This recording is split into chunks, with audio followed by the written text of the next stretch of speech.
ታዋቂው ቻይናዊ ቢሊዮነር የካሳንቺስን መልክ ሊቀይር መሆኑን እየተነገረ ነው።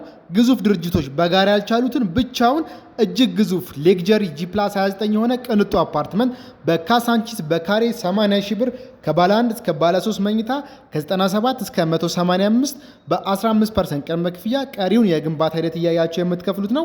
5፣ 6፣ 7ኛ ፍሎር በቂ የመኪና ፓርኪንግ ከነ ኢቪ ቻርጀር ሩቅ መሄድ ሳይጠበቅባችሁ የንግድ ሱቅና ሱፐርማርኬት ካፌና ሬስቶራንት ያካተተ የከተማችንን ጥሩ እይታ ከነፋሻማ አየር ጋር እያጣጣሙ ጂም፣ ስፓ፣ የመዋኛ ገንዳ፣ ባስኬትቦል እና የመሮጫ ትራክ ከሰፊ ቴራስ ጋር የአፓርትመንቱ መጨረሻ ፍሎር ላይ ማግኘት ትችላላችሁ።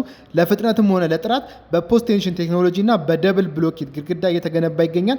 ታዲያ ሁሉም ቤቶች ሰፋፊ ባልከኒ፣ የአጋዥ ክፍልና የላውንደሪ ሩምን ያካተቱ ናቸው። ታዲያ ብዙዎቹ ለመኖር በሚመርጧት ካሳንቺስ በካሬ 80 ሺህ ብር አፓርትመንት መግዛት ላሰባችሁ ብቻ ከስር በምናስቀምጥላችሁ ስልክ ፈጥነው ይደውሉልን።